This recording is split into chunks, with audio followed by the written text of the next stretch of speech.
بسم الله الرحمن الرحيم الحمد لله والصلاة والسلام على رسول الله السلام عليكم ورحمة الله تعالى وبركاته. Last week we read chapter number 54 that says باب استحباب القنوت في جميع الصلاة إذا نزلت بالمسلمين نازلة. The recommendation of making a qunut in all prayers, during all prayers, when there is a tragic event that has befallen the Muslims. The recommendation of performing this extra voluntary way or style of prayer when something happens to the Muslims. Invoking Allah, supplicating to Allah, asking Allah to help the Muslims, to support the Muslims, to aid them, to deliver them, and asking Allah Azza wa Jal to torment and punish those who are tormenting and punishing the Muslims and causing them to be under this type of affliction or calamity. So the chapter heading says Jami' as-Salah, all prayers. And if you notice closely, it doesn't just say the Subh, the Fajr prayer. Nor does it say Maghrib. Nor does it say Isha, a prayer that's written or recited aloud. But it says all prayers. All prayers. With the condition that there's something that's going on with the Muslims. Something that's tragic. Catastrophic. Now, last week we spoke on the concept of the Ummah today. And how there's so many wounds, scars, gaping holes from which blood leaks and pours forth in the Muslim Ummah today. And there were always tribulations. There were always tribulations. There were always Muslims that were persecuted. Allah tells this in Surah Al-Buruj. Tells us in Surah Al-Buruj. وَمَا نَقَمُوا مِنْهُمْ إِلَّا أَن يُؤْمِنُوا. The only reason why they punished them and tortured them and tried to burn them alive and do what they did was because they believed in Allah subhanahu wa ta'ala. It's the only reason. So the concept of killing people, Allah talks about this in the Quran, the prophets. They killed the Anbiya, بِغَيْرِ حَقٍّ يَقْتُلُونَ. They killed the prophets without no, and the subhanAllah, the balagh of the Quran, there's no haqq with which you can kill a prophet. There's no just reason to ever take the life of a prophet. But Allah Azza wa Jal, He establishes it clearly, بِغَيْرِ حَقٍّ. Everybody understand this? And we all know what the narration says about the status of someone who's killed by a prophet or someone who kills a prophet. So with that being said, there's always been affliction, tribulation, and strife in the Muslim Ummah. But on the scale that we see today, in which you can cut on the news, or pick up a paper, or a magazine, or watch a video, or go online, and at one point, there are 3 or 4 or 5, 6 different countries, starvation, famine, being bombed, this happened, their land is being taken all at once. This is very severe. And we all know what is the case when someone is brought into the emergency room. Naam Abdul Qabi, and he has several different wounds in his body. He's bleeding. He's lost a great deal of blood, and he's losing even more blood. Internal hemorrhage. Where do the doctors start? The experienced doctor and the inexperienced doctor. The inexperienced doctor tries to rush to every single hole and do everything he can. And the experienced doctor says, what? This may be beyond reach. So much blood loss, so many different, he's been shot so many times. So this is the Ummah today, unfortunately. The Muslims, how they live today, one could possibly say they never lived like this before in the past, ever. So scattered, so shattered, so split up. No type of Islamic identity or unity or central leadership, and the list goes on. Are the problems that we all suffer from today as Muslims, living as minorities in the lands of the kuffar, and abundance. Back in the day, people who accepted Islam made hijrah to the lands of the Muslims. Back in the day, the Muslim traders or merchants or Muslim quote-unquote missionaries, the du'at, they went to the lands, people accepted Islam, a whole village, a whole tribe, a whole town, a whole city, and they would have a Muslim section. Things are different. Now, you go to Australia, you go to the UK, you go to Canada, you go to South America, wherever you go, You find Muslims leaving the lands in which they were born and raised and taking on the nationality and the citizenship of these kuffar countries and living comfortably and living under the protection, under the commonwealth, under the welfare of these non-Muslim states. Many, many things today are very unique and were never like this, what? In the past. Everybody clear on this? On this scale. So all of these things have to be taken into consideration when you start talking about fiqh, first and foremost, da'wah. And we mentioned this before many years ago with regards to the Salaf al-Salih. Did the Salaf al-Salih ever live as minorities? For us to say in America, and we call to the Quran and the Sunnah and the understanding of the Salaf al-Salih, and we can't do this and we can't go here, and this is haram, and you can't partake in this, and you can't go here and you can't do that. The brothers, they say the understanding of the Salaf, the Tabi'een, you can't understand the Hadith like that. Even though the Quran says do it, you can't do it because did the Salaf ever live in a situation like how we live today? In which they are the minority and they're weak. If you make a checklist of every aspect or facet of life, the Muslims in America are going to be towards the end. Finances, military, politics, structure, this, that, hospitals. You make a checklist. Every checklist, we what? Towards the end. These are real serious questions, all right? Real serious questions with regards to being a minority.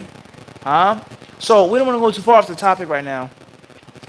Clear Abu Hanif makes sense. It's very integrally important. But we don't go too far in this right now. What's important is this chapter heading says when something happens to the Muslims, is this applicable today with regards to all the things that are going on in the Muslim world? One may be making Qunut when? Every salat, every day. Because there's always a major calamity going on, what? In the Muslim world. Everybody clear on this or not? And this is in contrast. The whole point of me mentioning all of this is that this is in contrast to how things were relatively back in the day, in which it was well known the Muslims were tortured here. These Muslims were taken captives of war and they were tortured. They were forced to do this. Everybody clear on this? This masjid was taken over. The non-Muslims invaded this country. It was isolated situations in which it was well known, and the Imam, the leader of the Muslims, would say, now make what? Qunut. Everybody clear on this? Everybody understand the whole point of me mentioning all these things? I was tied in? Is that everybody clear on this or not? Look at it if you had a family member. A family member in which you came and you sat with your immediate household. You heard what happened to Uncle such and such. Everyone's upset, grief-stricken. He was in the street life. He got shot. He got killed, so on and so forth. Can't believe it. SubhanAllah, the funeral, this and that. That's not the same if all of your uncles, an uncle here, a cousin there, a sister there, are all living that same lifestyle. It's like what? Pretty much, oh yeah, such and such got, he died. There's not but so much you can do. It's not but so much you can juggle with two hands. Everybody understand the concept here? And there are many, many things like this in the Islamic fiqh which are very contrast. The understanding and the application with regards to now and with regards to then. Everybody got me or not? Right. So with that being said, we explained that last week. And we mentioned the first hadith, the narration of Abu Hurairah radiallahu ta'ala anhu, hadith number 392. Moving on to hadith number 393. It says, hadith Anas radiallahu anhu, قال قنت النبي صلى الله عليه وسلم شهرا يدعو على رئل وذكوان. Narrated Anas bin Malik radiallahu anhu, the Prophet ﷺ recited Qunut for 1 month, asking Allah to punish the tribes of Ra'al and Dhakwan. The Messenger of Allah ﷺ, he made Qunut for 1 month. It says here in parentheses, in the Fajr prayer. In English, but it doesn't state that here in this version of the Arabic hadith. Hadith 394. حديث أنس عن عاصم قال سألت أنس رضي الله عنه عن القنوت قال قبل الركوع فقلت إن فلانا يزعم أنك قلت بعد الركوع قال أو فقال كذبا ثم حدثنا عن النبي صلى الله عليه وسلم أنه قنت شهرا بعد الركوع يدعو على أحياء من بني سليم قال بعث 40 أو 70 يشك فيه من القراء إلى أناس من المشركين فعرض لهم هؤلاء فقتلوهم وكان بينهم وبين النبي صلى الله عليه وسلم عهد فما رأيته وجد على أحد ما وجد عليهم. Narrated Asim, I asked Anas radiallahu anhu about the Qunut, i.e. invocation in the Salah. Anas said, it should be recited before bowing. I said, so and so claims that you say that it should be recited after bowing. He replied, he is mistaken. Then Anas narrated to us that the Prophet ﷺ invoked Allah for punishment on the tribe of Bani Sulaym for 1 month after bowing. Anas further said, the Prophet ﷺ has sent 40 or 70 men well versed in knowledge of the Quran to some pagans, but the latter stood against them and martyred them, although there was a peace pact between them and the Prophet ﷺ. I had never seen the Prophet ﷺ so sad over anybody as he was over them. Hadith 395 says, Hadith Anas radiallahu anhu, قال بعث النبي صلى الله عليه وسلم سرية يقال لهم القراء فأصيبوا فما رأيت النبي صلى الله عليه وسلم وجد على شيء ما وجد عليهم فقنت شهرا في صلاة الفجر ويقول إن عصية عصوا الله ورسوله. Narrated Anas radiallahu anhu, the Prophet ﷺ sent a Sariya, an army detachment, consisting of men called Al-Qurra, and all of them were martyred. I had never seen the Prophet ﷺ so sad over anything as he was over them. So he said Qunut for 1 month in the Fajr prayer, invoking for Allah's wrath upon the tribe of Usayya. And he used to say, the people of Usayya have disobeyed Allah and His Messenger. So these 3 hadiths, all of them narrated by Anas ibn Malik radiallahu anhu and Bukhari and Muslim, they all show us one thing, one main lesson. And that is the permissibility, the recommendation of making Qunut when something happens to the Muslims on a large scale. Some of these hadiths mentioned, or we can say that the inexplicit hadith is understood in light of the explicit narrations that this was done in Fajr, and it wasn't done in the other prayers. The Messenger of Allah ﷺ, he made the Qunut in the Subh, the Fajr prayer, for something that took place and something that happened to the Muslims, and that was them being killed unjustly, their lives being taken, them being murdered. So that's the main lesson from all of these narrations. That's the main fiqh lesson from these 3 narrations. Now, after the primary objective, we have secondary objectives, further issues, such as when is the Qunut to be made? Before or after ruku'? Should one raise his hands? Can you wipe your face, wipe your chest? Do you say Ameen Allah, how loud should the Qunut be? Let alone the specifics of these narrations. So let's break down hadith number 394 for a minute. It says, سألت أنس رضي الله عنه عن القنوت قال قبل الركوع. He says, I asked Anas about the Qunut, i.e., where should it be? You know, in Ramadan, in Taraweeh, the last rak'ah after the Imam finishes witr, he says Allahu Akbar, he bows down, Sami Allahu liman hamida, Allahumma rabbana wa lakal hamd. Some brothers, they get ready to go back down, sujood. Allahumma ahdini fi man hadayt, wa afini fi man afayt, ameen. It makes Qunut. Everybody clear on this? Some people make dua for 10 minutes, some for 15, 20 minutes, 30 minutes in some masjids. People cry, etc. Things like this. And that's what we're talking about here, Qunut. We're not talking about Ramadan. We're not talking about Taraweeh. We're not talking about witr. We're talking about the mandatory prayers. The what? The mandatory prayers. The fard prayers. Clear on this? So I asked Anas radiallahu anhu, when should the Qunut be made? And Anas radiallahu anhu, he said, what? He said what? Before. It states, فَقُلْتُ, I said, Asim said, إِنَّ فُلَانًا, so-and-so says that you said it, what? After the ruku'. And this goes to show us the concept of controversy, or the concept, of someone misquoting someone, isn't something that's what? It's not new. Nor is it a mark of negativity. And it means that a person is a bad person, or ignorant person, or a liar. It doesn't mean that. Anas radiallahu anhu was what? Misquoted. He was what? Now, this also goes to shatter the false idea that at the time of the Salaf al-Salih, everything was absolutely 101% perfect. There was no mistakes, no one, nah. It shatters this.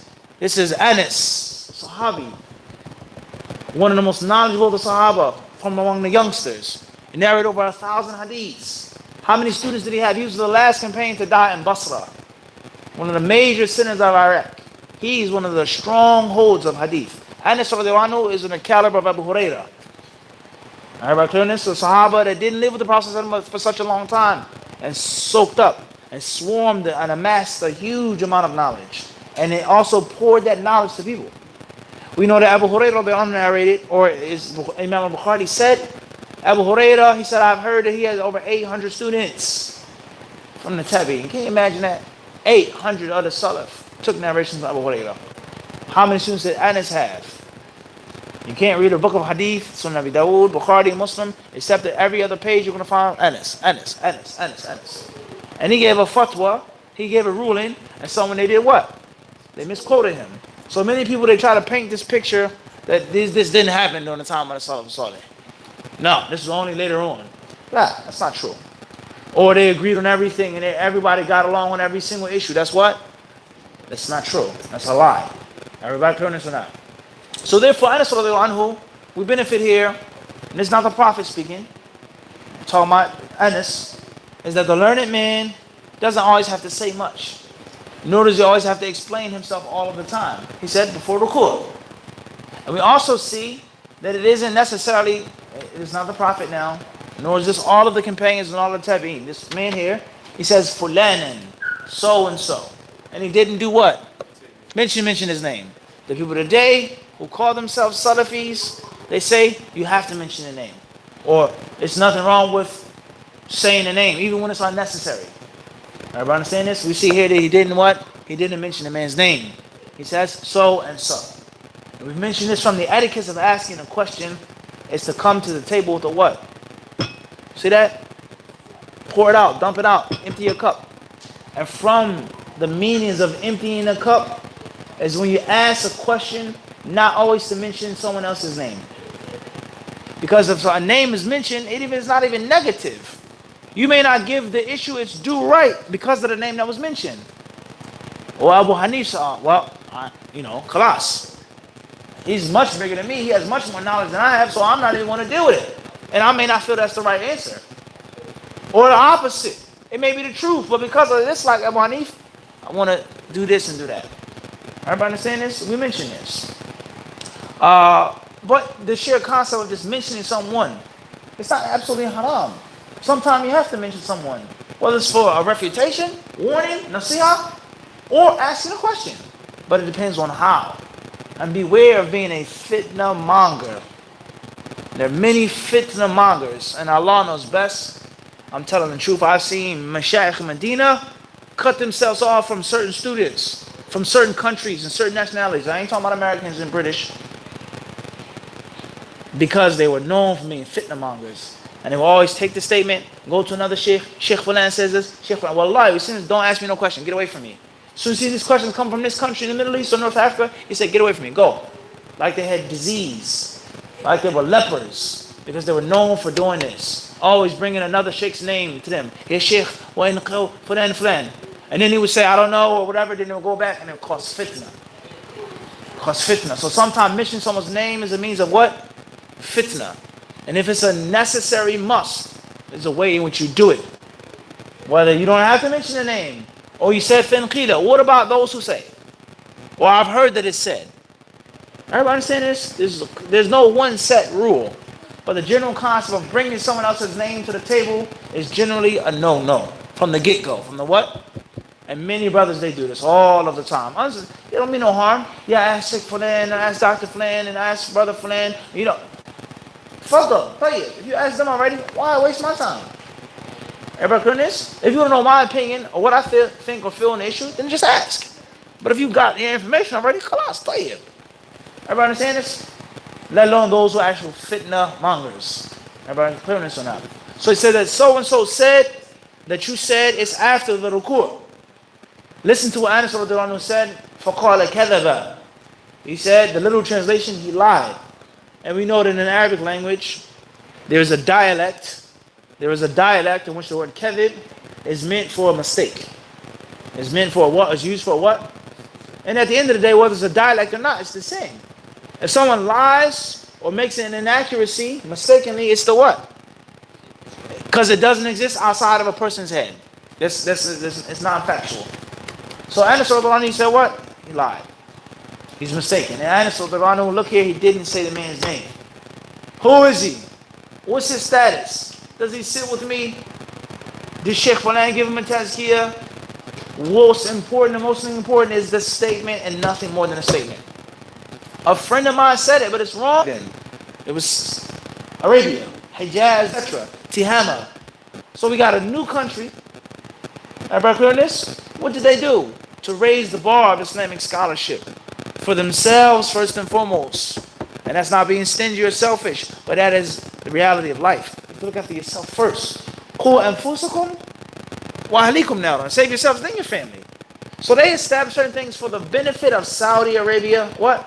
First and foremost. And then there lies no doubt. To this day, we're in the shade of those efforts. The other Muslim countries, the Gulf countries, let alone the world. And what did they do? With the few scholars that they had, it wasn't enough. They imported scholars from Sudan, from Egypt, from Lebanon, from this country, from that country, from Yemen, from Ethiopia, from Djibouti, wherever they imported people who taught language, who taught Quran, who taught fiqh, who taught this. And they made their own what? System. They created their own school. They made their own curriculum. They took the good from this teacher who was a master of the Arabic language, but he's Ash'ari. It's Ash'ari. Let's say Methodist. No disrespect to anyone. He came from Egypt, he came from Azhar, it's Ash'ari. But in Arabic, it's the top. So they taught him. They brought him. He established the curriculum. And they removed any type of poison he may have put in or with regards to the Lugha al-Arabiya and the tafsir. And they brought another alim who wasn't Ash'ari, who was Sunni from Egypt, from Azhar, taught Hadith, and so on and so forth. And they established and they built. Not immediately, overnight, but they had a vision. Where we are right now, we need these people from these other countries, but 5 years, 10 years, 15 years, 20 years, 30 years, 50 years. Malik Saud, Malik Fahd, Malik Faisal, so on. They had a vision. For 50 years, 100 years, what is Saudi Arabia going to what? Be like if you have to constantly rely on other people. Now look at Saudi Arabia. To find a scholar who has the liberty to teach and to write books and to do things that's not Saudi is a what? It's a rarity. Even if he comes from another background, he is a Saudi nationality. He's from Ethiopia, but he has a what? Green passport. He's from this country, he's from Lebanon, but he's third generation. Why get that? It's Saudi. They made their own, they established their own, they created their own Islamic university in which they made the curriculum and they took the good from their teachers and the bad they took away. And most of the teachers in the Islamic university today are from where? Saudi. And those who have lineage or ethnicity in Indonesia, this part of Africa, that's in the background. And they represent the green flag. So the people that come in America, no, you can't think like this. You can't say this. You have to translate it. Who are you to answer a question? You can't give your own shutter. My brother asked me this in a restaurant. He said, so Mufti, I heard you doing wal-Marjan. He said, what shutter are you using? Are you using Fawzan's shutter of wal-Marjan? That's what he asked me. So I said, does Sheikh Fawzan have a shutter to this book? He said, I don't know. So I said, I'm doing Ibn Hajar and Nawawi. He's like, oh, okay. It's a sad way of thinking. And if we keep this concept, no scholars in the West. There's no scholars in the West. You can't do this. Take everything, translate it. Where is America going to be in 20 or 50 years? I'm asking you right now. Maybe there aren't any scholars right now. We don't agree with that. But let's say for hypothetical reasons, there are no scholars in the West. But does that mean that there can't be scholars in the West in 20, 30 years? Did Saudi Arabia have that approach? Of course they didn't. Rather, what are they doing now? Saudizing things. Kicking people out. They were there for 30, 40 years. Go home. You made all that tax-free money, do what now? Go. We have our own teachers now teaching English. He studied in Canada. He studied in this part of Britain. It's not personal. But you have to establish your what? Your own. Countries in West Africa. My classmates from Gambia and Ghana and Guinea and Burkina Faso. What do they do when they go back to their countries? The Mashaykh, they asked him, how's Sheikh Fulan doing? Give my salams to him. He was my best student when he was here from Nigeria. Meaning 20 years ago, 30 years ago. Now in Nigeria, he's a what? He's a big sheikh. In which he has his own university, he has his own center, in which they visit and they give dawah trips. And they spend money and they fund it. He was a pupil and a disciple here. That was how many years ago now? 20, 30 years ago. And they build their own. But we have the concept, we can't build our own. We have the concept, it's haram to try to build our own. We have to always constantly be reliant and begging. And it's no disrespect to anyone. It's no disrespect to no scholars. It's no disrespect to anyone overseas. No. Rather, I believe that it's from the true respect of those ulama. Everybody clear on this? And I can only base my opinions and my views off of what I've learned, the little bit that I've read, and a little bit of that I experienced. And which they'll tell you, do it yourself. Yes, Sheikh, they said, don't ask me questions. Wallahi, they would say this. You guys know America better than we do. You learn from us, we can give you a little bit of knowledge, the rest is upon you. Everybody understand this? So if you want respect from someone, you have to respect yourself first and foremost. And if you're studying overseas, and you're a translator, and you keep asking the same basic questions, teaching the same thing over and over again, talking about the same stuff, the same miskeen state, do you think they really respect you? Do you think they're going to respect the Muslims in America? Or the Salafis in America? And you haven't established anything.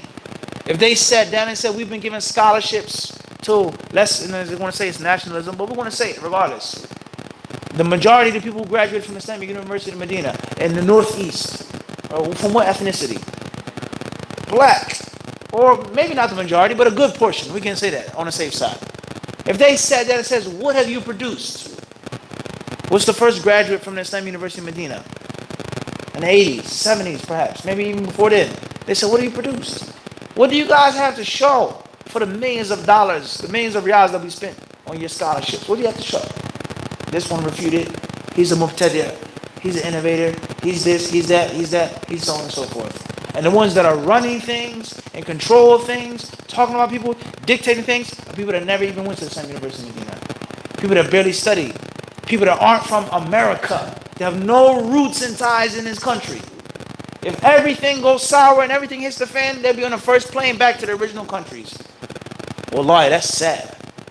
And don't ever think that there are human beings and they don't think about things like this. Don't ever think that. Don't ever think when they're by themselves and they talk, this stuff doesn't come up. You don't think that? You don't think they know these statistics? All these people going. So, no matter what you say about Saudi or the Islamic University of Medina or Wahhabi Islam or Salafi, whatever you say, this is one of the biggest phenomenon of America, of the 20th and 21st century, the Islamic University of Medina. And the scholarships and the amount of money that was spent on education, and Islamic cultivation. What is there that we have to what? That's tangible. Got this or not? So that's the message. It's not about disrespecting nobody. It's not about thinking that you know everything. It's not about saying I'm a scholar. No, it's not about that. It's about trying to establish something. Maybe in the next 20, 30 years, Allah Alam, Ahmed, you guys, Abdul Raqib, you're responsible. You understand this? Because it's been long enough now. It's been what? It's been long enough now. It's been a good, amount of years now for some things to be what? Basically established. And Allah knows best. And when I say established, it doesn't mean a building, even though that's a part of an establishment, but it's just the mental establishment. People looking with aspirations for the next generations. Everybody got this or not? So that's the way. You learn the way, you learn the system, and then you do what? You branch off and you create your own. And there's nothing wrong with that. Not in Islam, nor in common sense. There's nothing wrong with that. There's no disrespect. Everybody got this or not? Tayyib. Moving forward. Hadith number 395. From the fawaid that we get from this, it says, Inna Usayyata asaw Allah wa Rasulahu. This tribe or clan of Usayya, they've disobeyed Allah and His Messenger.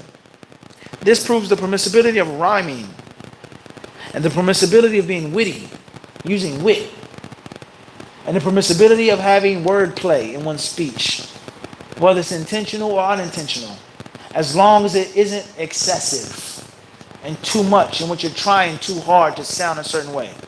He says, Inna Usayyata. Usayya has the same letter or root word as what?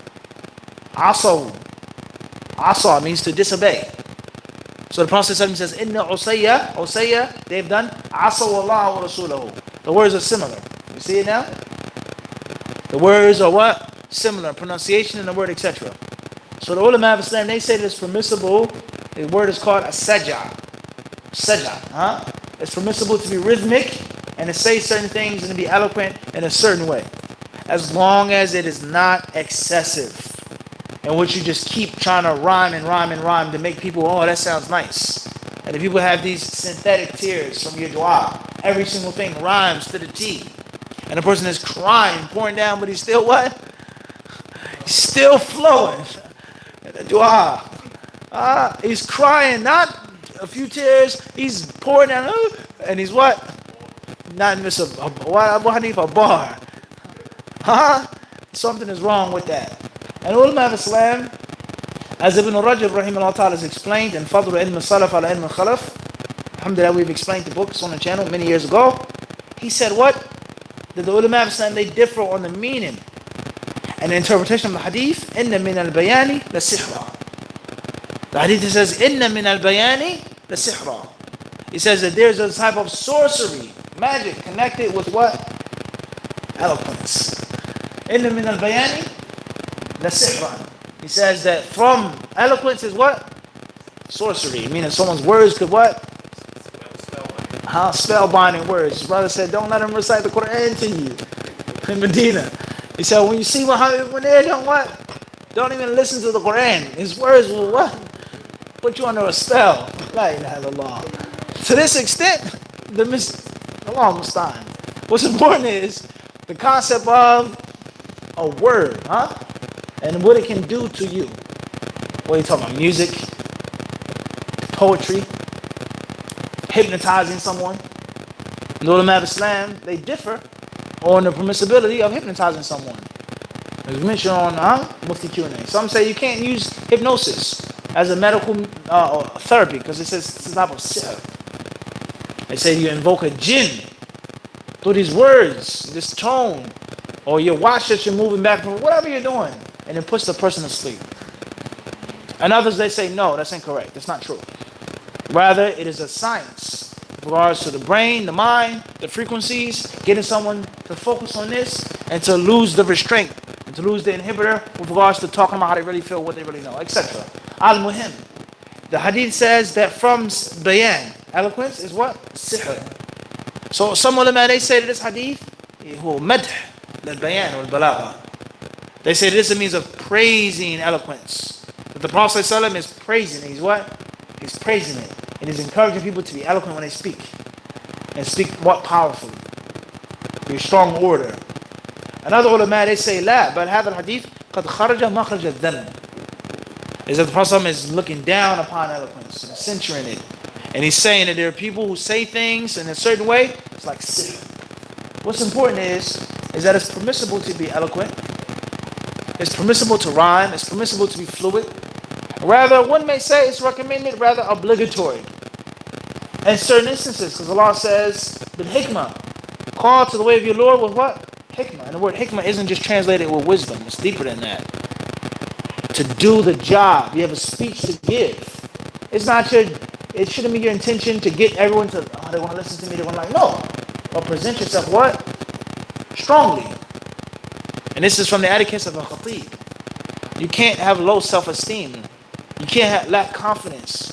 Some ulama, they say you can't be a sinner.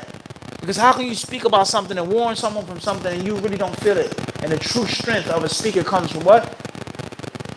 Comes from within. That's why I say heartfelt. Everybody clear with this? So the concept of someone who just wants to give a khutbah and alhamdulillah, listen brothers, fear Allah, and that's all I got to say. That's not amana. People, they have problems. They have weaknesses. They want to hear you what? Speak and shake them up for the cause of Allah subhanahu wa ta'ala. Everybody understand this? And this is a well-known concept of speaking and public speaking, let alone entertainment, quote unquote. And this is why if you're a singer or musician or a rapper or a lyricist, whatever you are, there's a certain aura that you have to keep. Because people already have such low self-esteem. They already are unhappy with their lives. They don't want to see what, Amanif? You can't sing to them like, no, you have to sing to them like what? A certain way. Everybody got this? Some of the psychology of speaking to people. You have to present yourself in a certain way for it to have the intended effect. So therefore there's a balance. There's a balance. Being eloquent, learning the proper language, knowing how to speak, knowing how to talk, having a necessary cultural reference in what you say, doesn't mean that that's everything that you say. and you're trying to make it sound good and sweet and pretty and commercialize it. Everybody understand this? There is a what? There's a balance. And the best proof for this is the Quran al-Kareem. We don't say that the Quran al-Kareem is a book of rhymes and it rhymes, but it is rhythmic. There's no question about that. The meaning of it is powerful, the interpretation of it is powerful, and actual wording is what? It's soft and sweet and beautiful to the ear. Everybody understand this? There's no question about that, huh? Let alone when we see the Prophet himself doing this. So this is what the ulama say with regards to this issue. It's permissible as long as it's done with these what? Guidelines. Everybody clear on this? As long as it's done with these what? With these guidelines. And it's very important advice for anyone who's an aspiring student of knowledge, or speaker, or khatib, or many brothers, unfortunately. I'll say one of the most widespread problems among the brothers who graduate, or getting ready to graduate, they lack self-esteem. They lack self-confidence. They're afraid, they're scared, they're terrified. They don't know how to talk, they don't know what to say. They're afraid to speak, and that's sad.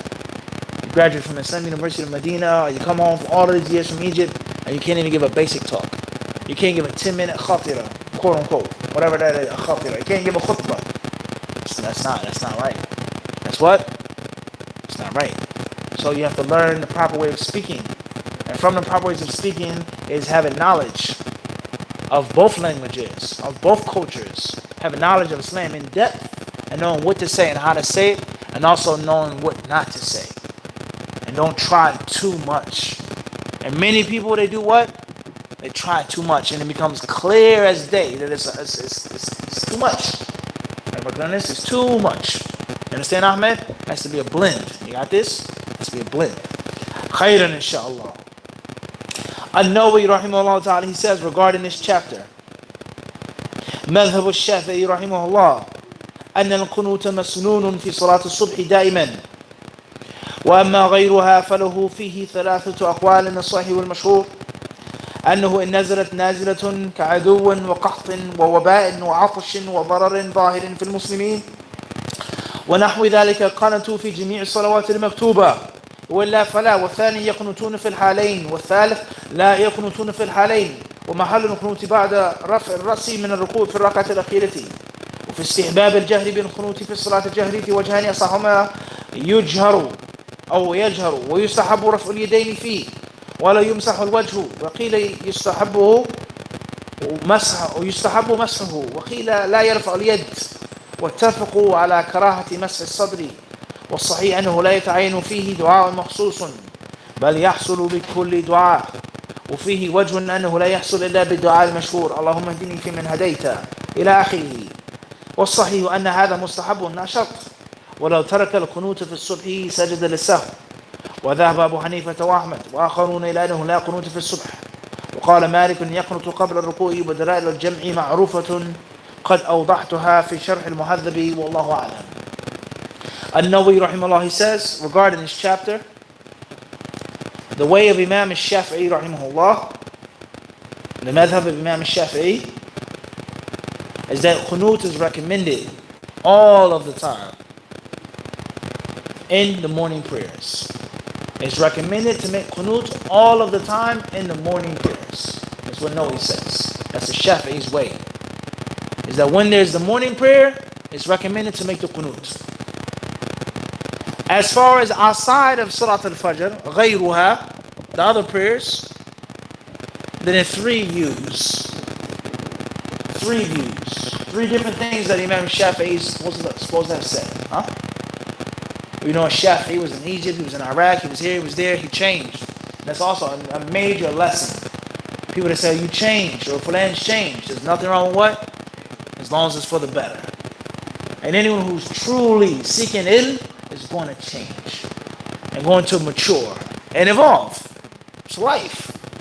In any field or art, how he was in the early 90s is not going to be like what? How he is now. As long as it's still good. Say? Clear on this or not? If you stay the same after all of these years, something's wrong. As far as core issues, we're not discussing that. We're not talking about that. We're not talking about things that are concrete. We're talking about things which can go what? In more than one direction. Everybody understand this? Has to be a development. Everybody clear on this? Right. He says, as far as outside of Salat al-Subh, then there are three views. And we're still dealing with the what? The Shafi'i madhab. We didn't get to the other ulama yet. He says, the well-known view, and this is the correct view, and know what he says, the correct view, the well-known view, is that if there's something that takes place and happens to the Muslims, such as an attack of an enemy, or drought, or famine, lack of crops, poor harvest, a plague, a darar dhahir, it says a major thing that's taking place clear to the Muslims,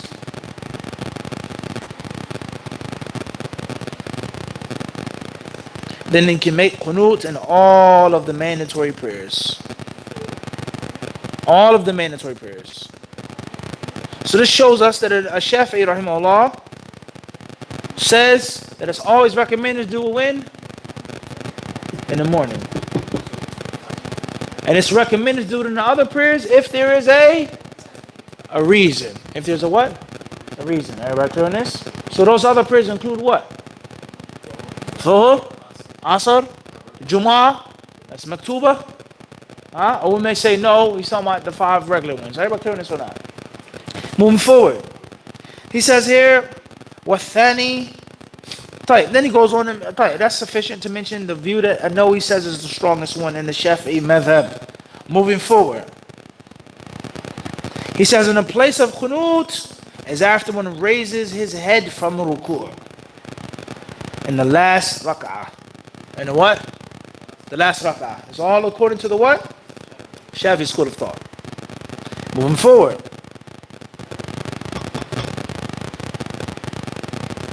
The Shafi'i ulama, they differ on a person making a qunut aloud or silently. And he says the correct view in the Shafi'i school is that it should be what? Should be made aloud. It should be what? Should be said aloud. And just FYI, as they say, when we discuss the Hanbali madhab, the way of those who follow Imam Ahmad, many ulama, many people, they say that the Hanbali madhab is nothing more than a branch of the what? Shafi'i madhab. Was Ahmed? Was it what? Clearness and many things. Imam Ahmed has several views. And they said there's never going to be a view, one of those ways of Ahmed, except it's going to go back to his lineage. Let alone the fact that Imam Ahmed didn't even have a madhab. What did Imam Ahmed, what was his view on people writing down his statements? Did he allow that? Did he even allow people to write down what he said? Moving forward. It says here, the correct view is that it should be said out loud in the Shafi'i way. And it's also recommended to raise the hands. According to Imam Shafi'i, to do what? Raise the hands when you make qunut. Not obligatory, but what? Recommended. And a person should not wipe his face. He says not wipe the face. And some people say you should wipe the face. He says don't wipe the face. He says, and all of them agree that it's disliked to wipe one's chest, touch one's chest, before, during, or after. Says no. Next point, you see how the fiqh branches off? We have the asl, and then it does what? Branches off, huh? He says the next point is that a person does not have to stick to one specific dua. You don't have to stick to the dua that's mentioned. Allahumma ahdini fi man hadayt. He says rather a person can make any dua that he wishes to make. Obviously, as long as it's a good dua. And so other ulama they say it shouldn't be too long, which is a burden upon the people. Which is a what? A burden upon the people. Moving forward.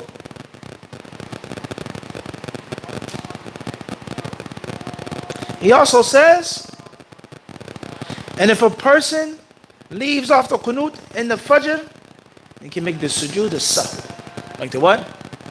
The sujood as-sahw. That's an issue in itself. If you forget to do something which is recommended, should you make the prostration? Only make the prostration if it's something that's mandatory. Moving forward.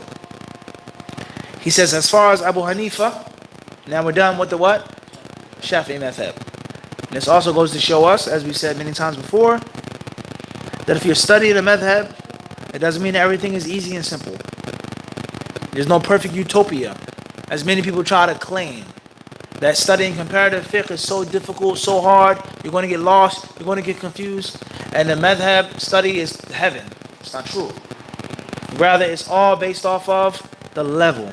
There's a level of fiqh sunnah, fiqh hadith, and there's a level of studying a madhab. There's advanced study within one madhab in which there's 6 or 7 different what? Ins and outs, this proof. In which the Shafi'is, the Hanafis themselves, inside of the madhab are doing what? Fighting. Let alone comparative. So would you bring her or would you introduce a beginner to that? No, you wouldn't. So there's always the concept of teaching on a simple elementary level. Everybody got this? Any knowledge that you teach. Everybody understand this? Many brothers, they were saying, and even some teachers, some doctors, they're saying, why would you want to study science of hadith? When we were about to graduate, they have like a banquet for the brothers that are graduating from College of Hadith. They have the banquet before you even finish the college. Before you're even done, they have a banquet. And in other words, if you're about to graduate, in most cases, nothing is going to change in your 8th semester. The chances of you failing. Everybody understand this? So the students of the College of Hadith, when they have a banquet a couple of months before the summer, before you even graduate. They take you out, you go out, you have a nice meal, the brothers, they play, they give out gifts, etc.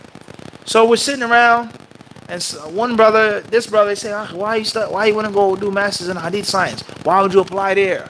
Why do you want to go there? I said, go do aqidah, go study this, go study that. Your country doesn't need this. Your country can't benefit from this. The kuffar can't learn anything. That's what they would say. Alhamdulillah, those years ago, I was staunchly against all of that. I'll say, I disagree strongly. That doesn't make any sense to me. The kuffar, they can't benefit from a master's degree in aqidah either. Do you think you're going to go in there and study usul al-thalatha? Do you think you're learning AB? No, you study the advanced aqidah. So just like I can teach the kuffar and the Muslims, the ignorant Muslims, or the young Muslims, basic aqidah in steps, and I've mastered the science of aqidah, I've learned it well, the same applies to what? Hadith. And there's ABCs, and there are basic books and basic things. And how could I lose, and I'm going to try to spend all of my time studying the Prophet ﷺ and his companions? That doesn't even make sense. So I was totally against that. And this goes to show you here what these people say. That the fiqh is so simple and easy in the madhab. It's not true. It's based off of the teacher. There are confusing things in fiqh of madhab, and there are easy things in studying the hadith. It's all about how you teach. Everybody clear on this? Moving forward. He says here, as far as Abu Hanifa and Imam Ahmad and others, then they hold the view that there's no Qunut in Fajr. It shouldn't be done what? In Fajr. Why do they say this? What about the hadiths? He didn't get into that right now. Moving forward. Imam Malik said the Qunut should be done before the ruku'. He summarized the chapter by saying all of these different things here, I've explained them in detail in another one of my works. In another one of my what? Works. Al-Majmu' Sharh al-Muhadhab, which is an exhaustive work on the school of thought of Imam Shafi'i. What's important is, as we can clearly see, is that there is something from the Sunnah with regards to Qunut, and there is a way of doing it. The details of it, we're not going to get any further than what we've mentioned here. With regards to how to make Qunut, when to make Qunut, etc. What's important is that there are things which the ulama agree upon based off of the text, and the things of which they what? They differ, and they disagree and have different details. And just because they differ and disagree doesn't mean that it's haram or mandatory. But oftentimes, much khilaf is based off of preference. It's based off of what? Preference. You can do it like this, or you can what? Do it like that. And then, of course, there are issues in which they say, no, it's haram, or it's invalid. Everybody clear on this? All of these principles are, there's no measure on the value of these principles, Ahmed. You understand? And having them, in which you have a purse as a student of knowledge. And a purse is an assortment of coins. These different principles, these different regulations, these dawabit, these usul, they put together everything else. Like they say, the thread that lines the prose, the hadiths, the ayats. You have usul, you have qawaid, you have dawabit. You have this proper understanding. It makes you a real student of knowledge. And you take out your purse, the coin that you want whenever you need it. Everybody understand this? Have proper understanding, be properly trained. And this will save you from confusion. Everybody understand this? And it will also save you from frustration. Because if you don't have the proper guidelines, you read these books, you study these books, no doubt you're going to get confused. You're going to get lost, and that's going to lead to frustration. And then when you get frustrated, you're not going to what? You're not going to study anymore. Am I understand this? You get to the machine, you have no money, you have no coins in your purse, in your pocket, your wallet, your sack, whatever you call it. Everybody understand this? And Allah subhanahu wa ta'ala knows best. Sallallahu sallam wa barak ala abdihi wa rasulihi nabiyina wa imamina Muhammad.